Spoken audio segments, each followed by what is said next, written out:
شہزاد چشتی صاحب نے میرا رخ دوسری طرف موڑ دیا، چونکہ یہاں مقتدر علماء کرام اور کراچی سے خوبصورت گلدستہ علامہ غلام غوث گولڈوی صاحب، صاحبزادہ مفتی محمد زبیر صدیقی ہزاروی صاحب کی قیادت میں جو مرکزی جماعت اہل سنت کراچی کے رہنما ہیں، اس پنڈال میں سٹیج پر تشریف فرما ہے، مجھ سے قبل خوبصورت انداز میں ختم نبوت کے حوالے سے مختصر لفظ میں پروفیسر عبدالجلیل صاحب نے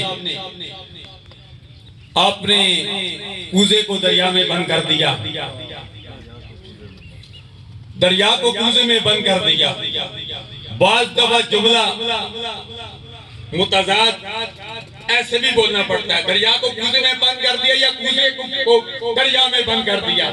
میرا ایک اپنا انداز ہے، علامہ غلام حیدر صاحب سمجھ کر سمجھ کو سمجھو، سمجھ کر سمجھ کو سمجھو، سمجھ کے بھی سمجھ کو نہ سمجھو تو میری سمجھ بھی وہ نہ سمجھ ہے۔ الحمدللہ electronic media, social media, print media یہاں ہمارے اس پیغام کو پاکستان میں نہیں پوری دنیا میں پہنچا رہا ہے، اور یہ وہ دور ہے کہ سوشل میڈیا کے ذریعے پوری دنیا میں پیغام پہنچانا ضروری ہے۔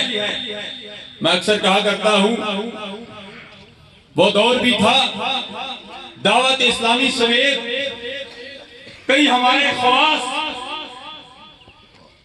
مووی پکچر سوشل میڈیا کی مخالفت کرتے تھے، لیکن اب وہ دور آ گیا۔ میں کہتا تھا ایک دن آپ کو سوشل میڈیا پہ آنا پڑے گا، یہ اس دور کی ضرورت ہے، یہ عمومی بلوہ بن چکا ہے۔ نباز قوم مفتی ابو داؤد محمد صادق صاحب نور اللہ مرقدہ، جنہوں نے 70 کی دہائی میں جمعیت علماء پاکستان کے ٹکٹ سے قومی اسمبلی کا الیکشن لڑا، انہوں نے بھی ایک حج کیا، تصویر بنائی، فرمایا دوبارہ فرض ادا ہو گیا، دوبارہ تصویر نہیں بناؤں گا۔ امام شام نورانی علیہ رحمت سمیت جو بھی تصویر بناتے تھے ان کی سخت مخالفت کرتے تھے، لیکن بلاخر نباز قوم کو بھی جھکنا پڑا۔ کیسے جھکنا پڑا؟ شہید اسلام علامہ محمد اکرم رضوی صاحب نور اللہ مرقدہ فرماتے ہیں، کیونکہ وہ ان کے مرید تھے، وہ فرماتے ہیں کہ مفتی ابو داؤد محمد صادق صاحب علیہ رحمت نے خواب دیکھا۔ خواب میں کیا دیکھتے ہیں؟ سرکار عبد کرام صلی اللہ علیہ وسلم تشریف فرما ہے، ایک طرف کشتہ عشق مصطفیٰ اعلی حضرت امام احمد رضا بریلوی علیہ رحمت، جن کا کلام فیصل محمود نقشبندی صاحب سارقہ شریف کے خلیفہ پڑھ رہے تھے، اور دوسری طرف محدث پاکستان علامہ سردار صاحب علیہ رحمت تشریف فرما تھے۔ محفل لگی ہوئی ہے،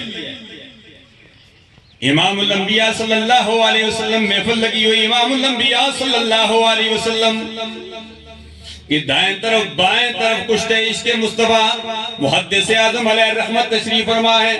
فرماتے تھوڑی دیر میں قائد الاسلام علامہ امام شام نورانی علیہ رحمت تشریف لے آئے، امام نورانی علیہ رحمت نے تاجدار مدینہ صلی اللہ علیہ وسلم کے ساتھ مصافحہ کیا. مصافحہ کرنے کے بعد جب ہاتھ چومنے لگے امام نورانی کا ماما شریف گر گیا. اللہ کے پیارے حبیب علیہ تحیت و ثنا نے ماما شریف اٹھا کے امام نورانی کے سر پر رکھ دیا. فرماتی ہے اس کے بعد میں نے امام نورانی کی مخالفت کو چھوڑ دی. بعض دفعہ ایسے ہوتا ہے تو الحمدللہ آپ تمام اہل محبت ہیں, اہل عشق ہیں. میں آپ کو جگانا چاہتا ہوں, خاموشی ہے, سناٹا ہے, تھوڑا جاگیے. میں چاہتا ہوں کہ ایک نعرہ بھی لگا, نعرہ تکبیر, نعرہ رسالت. امام نورانی فرمایا کرتے کہ نعرہ تکبیر لگاؤ, ایک ہاتھ بلند کرو. نعرہ رسالت لگاؤ تو دونوں ہاتھوں کو بلند کیا کرو. اور نعرہ رسالت کے بعد نعرہ تحقیق بھی لگتا ہے.